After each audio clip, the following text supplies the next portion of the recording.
Hi guys, the episode that you're just about to listen to is generously sponsored by our affiliates Board Game Crate. Board Game Crate provide a monthly subscription service where they get fresh new games delivered straight to your door. Just head over to www.boardgamecrate.co.uk, and furthermore, if you use our discount code UnluckyFrogIsAwesome, all lowercase, all one word, you'll get a cheeky little discount. It's easy to remember because it's true.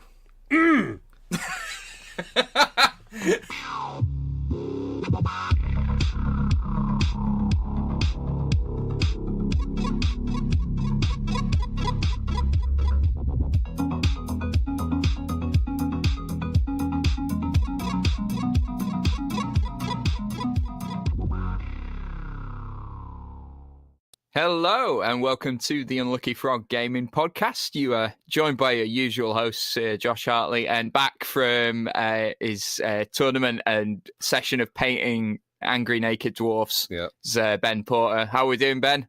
I'm adjusting to the light again, but I'm getting there, and I am still in pain from the absolute trouncing that I took at Common Ground Games their weekend, but maybe talk about that. We'll discuss that at a later episode. Yes. However, tonight we are also joined by Mark from Radical 8 Games. How are we doing, Mark? I'm really good, thank you. Yeah. Good, excellent. Thanks very much for coming on the show. You guys can't see this, but Mark looks very official at the moment. I've just come back from work, marking loads of papers, came in and sat down here. Yep. You were saying before we started recording the thankless task of a teacher. Yes, yeah, very thankless. I feel like we need to sit up straight, that kind of thing. Yeah, am I going to get told off for going off on tangents? I bet you get made to sit near the teacher a lot, didn't you? At school. How did you know? Yeah. I've always wanted to ask this. I always ask this of teachers though. See, sometimes when the kids do something naughty, but you think to yourself, "That's really funny." How often does that happen? That happens relatively often, and usually it is just a matter of either tactical ignorance or you just have to one-up them. That's it. I like both methods. I particularly like the phrase tactical ignorance. I'm going to try. It's a big thing. Excellent. Yeah. So Mark has designed a new game, Forks, which we're going to have a bit of a chat about later on in the show. But first of all, a couple of brief news items. Yeah, it's been a bit of a quiet week this week, but first item is Czech Games Edition are working on a game called Sanctum. Mm-hmm. Which has got Diablo written all over it. Okay. And the Czech Games Edition have got a bit of a history of bringing experiences that were hitherto exclusive to the realm of video gaming to the tabletop. You get things like Adrenaline. I was just going to say, I'm thinking of Adrenaline in particular. Sanctum looks as though it's going to be a sort of Diablo-style dungeon crawler. Okay. And it looks really cool. Big demon on the front. Some pretty What's nice not miniatures. To love? Yeah. What's not to love? So looking forward to seeing that in the coming months. And Cubicle 7, who produced the Warhammer Fantasy role-playing game, have announced that they're doing a starter set for the game. Hooray! Which they need to because the core book is £45. Now, people who don't play role-playing games probably are bulking right now, like £45 for a hardback book. What? Now that's kind of the going rate, actually. Is that some peasant joke I'm too rich to understand? Yeah. That's that's a good thing though. Starter sets, and Wizards have been doing it for Dungeons and Dragons for ages. Yeah. Like the various starter kits. Great for getting new blood into the game. Hopefully it will get a few people into the Warhammer Fantasy RPG as well. Very different to Dungeons and Dragons. It is brutal. Yeah, it's I think it's a bit of a culture shock if you're used to Dungeons and Dragons, where I think it's safe to say Dungeons and Dragons is a bit of a power fantasy. Aye. Whereas Warhammer Fantasy is you're a pleb and the odds are stacked against you and the world is going to kill you. Just surviving at times is a victory. I mean, we nearly got took out by a bear, and that was the first combat. Yeah. So, Yeah. do you ever dabble with RPGs, Mark, Warhammer or otherwise? No, I love narrative-based games, but I've never done a full RPG. I've got a colleague who's starting to run a D&D campaign, so I'm hoping to start, but nothing yet. Yes. Yeah. D&D is certainly a good entry point. It's the perfect. I would say it's like the perfect one to try first, especially and then... 5th edition. I think because D&D, I think, has always been easier to wrap your head around than the other systems, but 5th edition's really, really polished. Yeah. I mean, they've had 30, coming on 40 years. No, it might be older than 40 years old now. This is embarrassing. I can't remember how old Dungeons and Dragons is. For a long time, it was certainly late 70s, so it'll be 40 years old at least. It's so an old game. Yeah, so they've had a while to polish it. They've had a good run. Yeah. So now looking forward to what's in the starter set. I'm not actually sure. I imagine that the price was in dollars. It was $30. Right, so you're not getting the full... You're not going to get the full rulebook or anything like that. I imagine that it's going to be the same idea as the D&D starter set. So it'll probably be pre-made characters, a set of the dice that you need, pencils, because you need pencils. Golf pencils. IKEA pencils. Yeah, and then probably a sort of truncated version of the rules. Yeah, maybe like a starting campaign, and then from that point... is a platform to continue. It does what it says in the tin. It's designed to get you playing the game as quickly as possible, so it doesn't overwhelm you with creating a character and all of that. It's just, here's a character, go and play. Cool. We're looking forward to seeing how that looks. Yeah. The last bit of news, Mark actually told us about briefly before we hit the record button. So there's been a bit of... a bit of a controversy with one of the game's GMT publishers. A bit of a susurrus. A susurus? Oh, yes. Good word. Yeah. That's a really good word. GMT, they've removed, I think it's their P900 list, Scramble for Africa, after an outroar from people. I think there was one thread of Board Game Geek which said, I thought we would be on this. The whole theme of colonialism and how it needs to be approached, and whether or not they did it correctly, and a lot of people think they didn't with this game, is definitely something where they've really kicked a horn in its nest. Right. So the end result is they've now withdrawn it from their line. Well, Yes. just before we started recording, we did a quick Google search of the Scramble for Africa game, and the Board Game Geek profile has been changed to unnamed prototype or something like that. Redacted. It's been expunged from the records, basically. So I haven't played this game, obviously. So quick bit of background. GMT pretty much exclusively publish war games. Yes, right? they do one of my historical war games. They do one of my favorite board games of all time, Twilight Struggle. Yeah. And it's that kind of thing that kind of thing they do is like historical, some modern day stuff. I think they courted a bit of controversy not so long ago with one based around the war in Afghanistan. While it was still happening. Yeah. So, well, I mean, it continues to go on, actually. Yeah. But so what I wanted to talk about, and Mark, I think you hit the nail on the head there, is the theme of colonialism in games and how it is approached, right? Because I do think games are a really good education tool, particularly with history and getting you in the mindset of a particular era. Well, you're not just reading a textbook, right? You're involved in it. Yeah. So. And the example that I always think about, and this one courted controversy at the time as well. Archipelago, you could slavery was a resource that you could use, and it was done very matter of fact.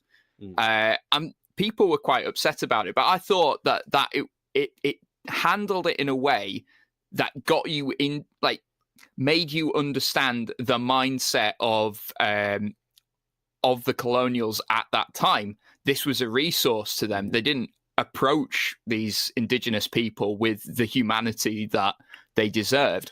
I think actually, as much as he is celebrated, a lot of people don't realise that Christopher Columbus. Oh, he was a bad man. He did some horrendous stuff, particularly to the indigenous peoples of the Caribbean. Yeah, I think there's danger. I think going back to Archipelago, because I know when I played that, I thought the feeling wasn't that it was trying to impart how colonial people felt, but there's a danger of saying this is just a game, and actually, it's thematically you're doing these things without thinking about the morals behind them.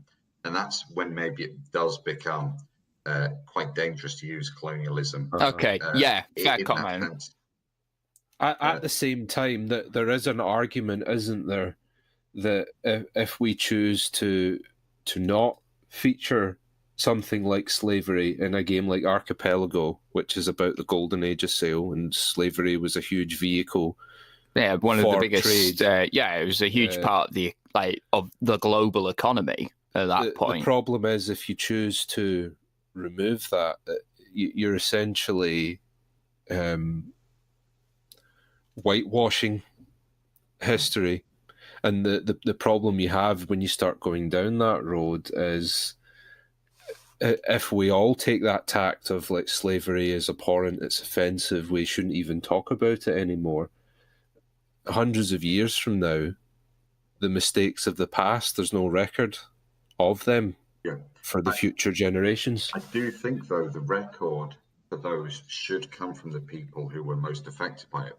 So if Archipelago had been made by a Maori tribe or something, or somebody who had been affected by colonialism, rather than, because the vast majority of games are going to be made by Europeans and people in the US, Eurostar games that we play. And it is almost looking for somebody who's got a different viewpoint, or somebody who has been affected by this, and approach it that you maybe don't get a sense that it is just, here's another resource collection game. But to collect resources, you're doing things which actually were quite abhorrent. Yeah. The game that I've seen that handles slavery as a mechanic, if you can even say that in the best way, is Endeavour: Age of Sail, which is set in the same era as Archipelago. Yeah. And slavery, again, it's a vehicle, it's a currency that you can use to enhance your cause. But one of the things that there's side objectives and side goals. Mm-hmm. One of the things that you can do in Endeavour is work to abolish slavery. And what it means is that if other players have still got slave money on their hands at the end of the game, they get penalised for it.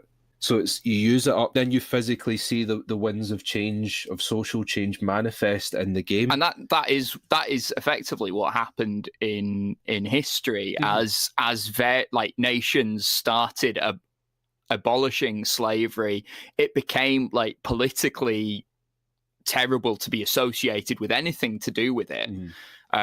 So the pressure just mounted and mounted and mounted. It's a domino effect, right? One country starts with it, and then everyone else catches up.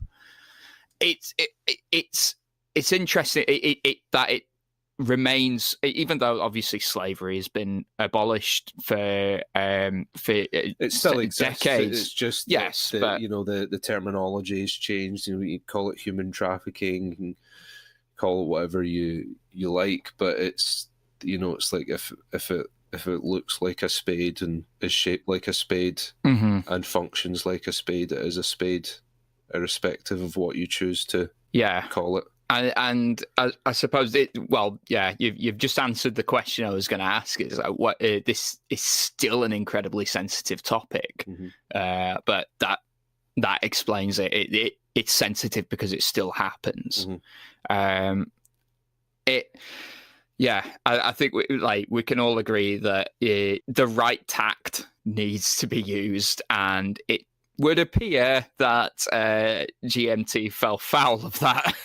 Yeah, and as I was saying earlier as well, by removing it, they've got a lot of flack for putting it on there in the first place from people who say they don't have any tact, they haven't got any sensitivity with this, and they're not telling both sides. Essentially, people in Africa are just resources.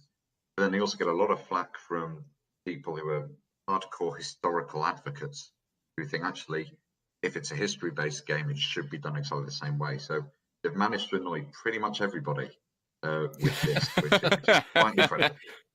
Yeah, just like Theresa May. Yeah. Moving on. Oh, we said we weren't going to talk about it. No. But you shoehorned it in there, didn't you? Look, I can make an offhand joke about Theresa May. That is my right as a British person now. So. Anyway, so at least we get something right. So from exploitation of one form to another, Forks is a game where we are exploiting markets, investing and embezzling to try and make a profit for personal gain. Obviously, of course. Why else would we do this? So how long have you been working on Forks now, Mark? Forks came to my head. I was thinking about social deduction for a couple of years. And I wanted a social deduction game with very few cards. And obviously the game you're playing now, there's no social deduction elements to it. But the whole idea of giving somebody a choice, that stemmed from trying to eke out who was the bad person from the good people. In its current form, everybody's a bad person. So there's no eking out there. But yay, capitalism! Yes. We've had we've played quite a few games of it now. You and Charlotte more so, by virtue of having the copy here in their house. Worried because Charlotte seems to be really good at it. I wouldn't read anything into that. Yeah, he says, pulling a face. Yeah, but we've played quite a few games of it. I think the thing that I really like about it is you've got the different companies in the game that you're investing or embezzling in, and the company names and the logos are all suitably soulless. In my line of work, I think I've seen they're spot on for like company letterheads. It's just particularly the law firm. What is it, Needle and Green? Yeah, is like the sort of all law firms are just called surname and surname. Yeah, it was actually really difficult coming up with some of those company names. I didn't want something cartoonish. I didn't want something where they've all got animals. I thought actually I want something that sounds like proper companies, but that aren't. So nobody can send me an angry letter later on. So I just came up with some really just company names. And every single one, the very first tranche me and Tyler came up with, every single one was already an actual company. So we went, right, okay, let's come up with some more and some more. And eventually we got somewhere they didn't really exist. But that was a much longer slog than it should have been. It's interesting that you were saying there that you didn't want them to sound cartoonish, because I think the temptation with a game like this would be to fully embrace the satire, but the company logos, like they straight up look like they've been plucked off of a letterhead. A lot of them. Yeah. I think it's because there's already some games out there with cartoon companies, things. I think Startups by Oink Games has got these cartoon companies with animals, and I just thought, actually, I just want somewhere they look like real companies. Let's go slightly different. Yeah. Yeah, no, too right. So when you were designing the game, then obviously you've sort of hinted the theme came first, and then the game developed from that. Was just kind of going back to what we were discussing about using games as a tool of education. Then was there some sort of idea behind it of this is how markets can be manipulated, or a very abstract way of demonstrating that, and why? I'm going to sound like an article from The Guardian here. Well, we jokingly referred to it as Tony Blair the game when we were playing it earlier. Jokingly. But no, it was that possibly something in the back of your mind of trying to educate players about abusive markets and capitalism? I don't think that was in my mind. I do like the fact that when people are playing it, they start by the first time they play it, take high value cards. Then halfway through the game, they think, oh, I've made such huge errors and everything is going badly. I don't want to steal anymore. And I really like that bit that comes through. Actually, the first time I played a very early prototype of this, actually it had negative numbers involved, and I played it with some of my kids at school. And it was just getting them used to negative numbers, and then the whole nasty marketness creeped in later on. But yeah, I think that's where the education bit probably does come in. Yeah, I just as a side note, actually, I've never even considered this, but you have the perfect job to get playtesters for any game. Yeah, I run a board games club, and I have taken in prototypes from some other designers to get play tested there. Then the kids love it. You can tell designers how to change their game, and I've had some of them write letters. They played the game. They sat and written a letter, but they're better than adult play testers. For those kids in there. Having met some people who are adult playtesters, I can almost certainly vouch for that. So what sort of games do you play at the board games club at the school? What's popular there? They love social deduction. That is the big one. Okay. They've played. We've got Insider, Spyfall, Resistance. Resistance gets played, or used to get played all the time. And then Spyfall came along. But yeah, other big hits: Camel Up, Super Cup, which I think is fantastic. Camel Up's great. It was actually a pal of mine. The first time I played it was a pal of mine who wasn't into board games at all. Just randomly picked it up because he thought, "Oh, this looks cool," and it's really fun. I've not played it. It's superb. It's gambling on camel racing, basically, but it's done really well. And I've got mixed. United Arab Emirates, the game, basically. Kind of right. I don't know what, because they've recently done a new edition of it with new art, and I think that's kind of a shame because I kind of like the goofy, cartoonish art. The new edition apparently has got a crazy camel that goes backwards as well. So. I want to play with that. I haven't got the new edition because we've got the expansion for the old one, and so we've already got a lot of camel game there. Mm-hmm. For ages, I thought it was Camel Cup because of the way that they'd set the logo on it. Camel Up, come on, man. So I do appreciate that they've clarified that now. As someone that's a little bit anal about like formatting and things, presentation. I think even if they told me that it was Camel Up, I'd be like, no, it says Camel Cup there quite clearly. That's what it says. And you would choose that hill to die on. Yeah. So my school never had a board gaming club when I was growing up. No, I don't think they're common. But we've had one at my school. We've had one for quite a number of years actually. And we've got a good number of board gamers there as well. We've got a staff board gaming club as well.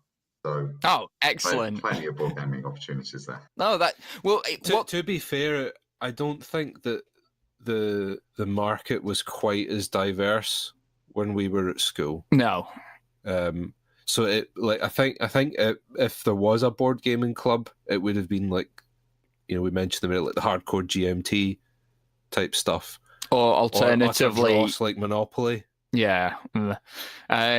But what I was going to say, though, is, I mean, it sounds like your club's really popular, but this is always something I wonder, because I don't have children myself, and I don't have any relatives that are like at school either. So, but I'm conscious that nerd culture has changed quite a bit. No, but like I genuinely, because I used to get made fun of for playing Warhammer and Dungeons and Dragons and the like dudes that like go to the gym wearing Batman t-shirts, I'm just like, you bastard. I suffered for Batman. I suffered for that guy. So is this how it's gone down in schools as well then? Has nerd culture now been embraced by the masses? I think there's because there wasn't a board games club when I was at school, definitely. A lot of schools, I think a lot of staff, a lot more adults playing board games. And when you love board games, you want to play them with everyone. You want to teach your kids to love them. One other thing actually is a lot fewer children are playing. I used to play board games and card games at home, but that happens a lot less these days. We're finding we have to teach children what the suits are in a pack of cards, for example, because they don't really. know. Wow! They card games, they just don't. That don't is get played as much at home. You've just blown my mind, Mark. I can't even fathom. I'm trying to remember. I actually watched an episode of the Graham Norton show recently where Chris Pratt was doing a card trick. Yeah. And Graham Norton had to tell will.i.am what the card he had was. He was like, oh, it's an A.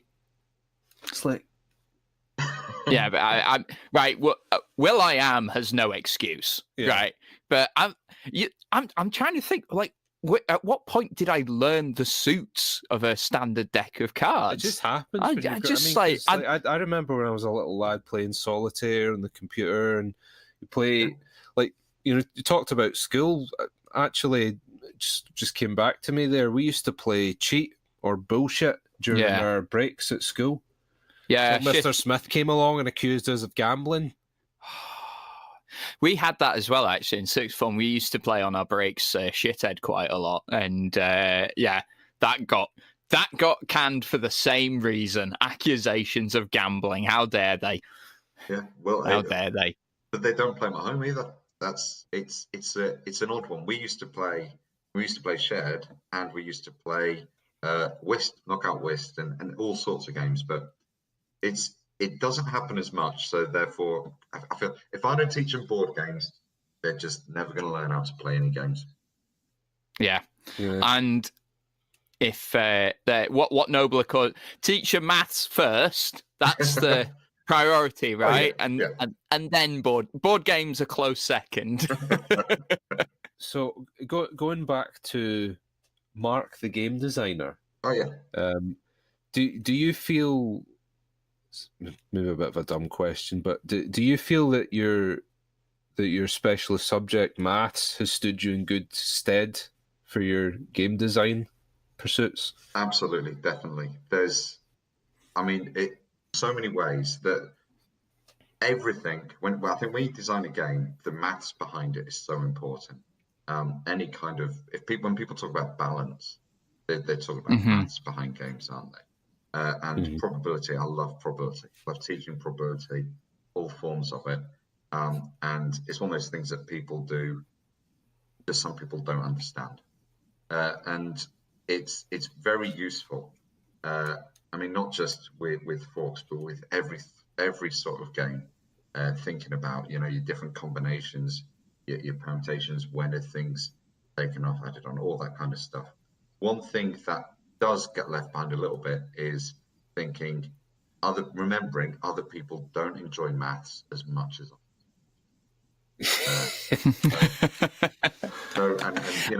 books might have a little bit of that in there because there is some adding to do, but it's better than when there were negative numbers. I'm just going to put it that oh god, actually trying to think of that. But the way that the game works out, it like we were saying earlier when we were playing it again, it feels like a a very streamlined and truncated version of you cooking the books. Yeah. Yeah, if you were to try and in an abstract way represent someone fiddling with the counts, then this feels like a good way of doing it. Yeah, especially the way that the merging mechanic works. Yeah, where you're essentially like bleeding funds off of one to buy another dodgy pursuit. Because I mentioned Tony Blair earlier.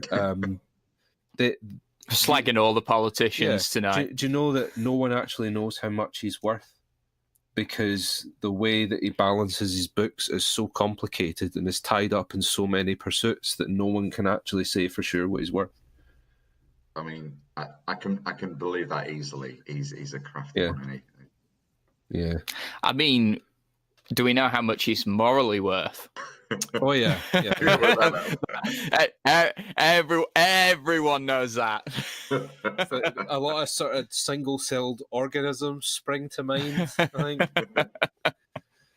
But you actually beat me to the comment on Mark's background in mathematics, because it puts your CV somewhat similar to the CV of another very prominent game designer, Richard Garfield. We actually spoke about him at Aircon, didn't we, during our first meeting, because he has done a couple of articles where he waxes lyrical about the mathematics of probability and how important they are to game design. But what I was going to ask is he, in terms of inspiration behind or other designers you look up to, is he one of them, or any others that come to mind? I used to play Magic a lot when I was a kid. When I was growing up, I loved Magic. Me and my brother used to play it. Never properly. We'd mix all the colours together and then just wonder why, we're drawing 18 swamps and you need an island, that kind of thing. So we weren't at the stage of deck building with any kind of sensible decks, but I loved Magic. And I'm trying to remember what else he played. Is it the Great Down Multi? Is that Richard Garfield's? The Great Down. It's a game. It's a card game, but we just used to play with regular cards where the winner, you play a round, and the winner takes the best cards from the loser to always stay on top. I'm pretty sure Richard Garfield made a version. I might be completely wrong there. I'm going to research afterwards. I'm a bit wrong. Yeah, I'm going to need to look that one up. Garfield made a version of that. Other people I love Uwe Rosenberger games. Absolutely love worker placement. It's one of the reasons why I don't want to make a worker placement game, because his are so good that I'd just rather play his games than try and beat them. There's almost no point. It's absolutely fantastic. And the other games, which I really like, and I couldn't say the designers for these, small box number-based card games, as you can probably tell from Foot. Things. No Thanks, fantastic. Six Nymph, fantastic. I know that's Wolfgang. I couldn't say the last name, but those, I just love them. I love those type of games where you've got a card with a number, and it's how you play it. That's the intelligent thing. It's not lots of different powers. It's not lots of different text that you've got to read. It's just, here's a card with a number. Do something clever with it. Absolutely. You wouldn't be alluding to the Mind by any chance, would you? I actually played the Mind yesterday.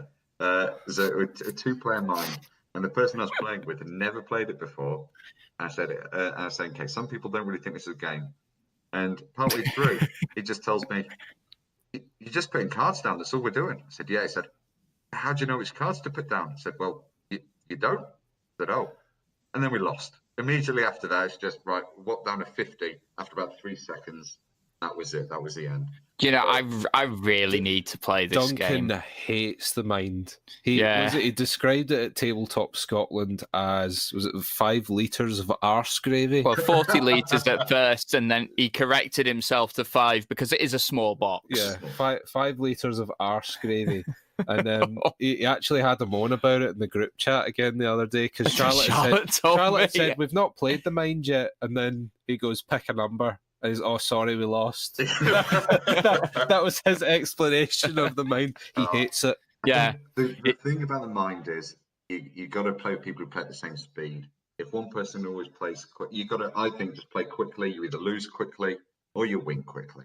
But if you're sitting around 10 minutes and no one's played a card yet, that's when people start thinking, oh, maybe we should do something else. So I always try and play quickly. But yeah, the guys playing with yesterday played even quicker than that. There we go. So how far along is Forks in its development cycle? So in the development cycle, I'm looking over because I can see it just there. The core game, the base mechanics are done. The base mechanics of the absolute core to it is done. In terms of the graphic design, there's maybe a few minor tweaks there. But on the whole, that's done. Now there is some scenario. I think I gave you some example scenarios. I don't know if you. Yeah. We were tempted actually to have a go right before we started recording, but I think that we'll definitely have a crack at those. I'm interested to see how you think about those. Now those initially, my thought was Kickstarter. You put out the core game, then you probably need an expansion. Just if people really want to get into it, they can back it a lot. Unfortunately, with these small card games, it doesn't quite work like that. You've got the base game is 50 cards, so if the expansion is also 50 cards, that's literally just the cost to get both of those. It's actually just double or even more because you don't get the benefits printing loads. So I'm still working on those, but two minds as whether to actually leave it and just see if people like the base game. Because when I buy a game, I like to wait before buying the expansion. I don't like to feel rushed doing it. I'm with you on that. Yeah. So I'm thinking, even though my initial thought was to get the scenarios in there, is just to actually put them to one side and say, if people like this game, go with those, and go from there. But on the whole, like I said, the core game, absolutely, I'm really happy with it. Really happy with it. No, and it feels really polished. There's this wonderful anxiety playing it when you're trying to balance hoarding the good cards, but also making sure your investment is doing well enough. And you need to try and coax people into working for you, not necessarily with you. I see. This is it. I'm no good at manipulating people. I'm just too nice to honest. I think it really comes in when you give somebody two cards and they look at you like they hate you because those two cards, that's when you know you've played it. Yeah, excellent. So for our listeners out there, where can they find out more information about Forks? If they go to radical8games.com, that's my website. I just upload some designer diaries there, or my Facebook page, which is Radical 8 Games on Facebook, or Board Game Geek. If they search Forks, it's the only hit. That's good, at least. And I was good. I'm amazed that there hasn't been a single game called Forks previously, or anything containing the word Forks. It's that's mental. But hey, that works with that name there. Yeah. Excellent. Well, I think that's pretty much all we've got time for. But look, Mark, thanks again for coming on the show. Oh, thank you. Pleasure to having you. That's really pleasure good. to have you. And look, thanks for listening, guys. And until next time, take care. Bye. Bye.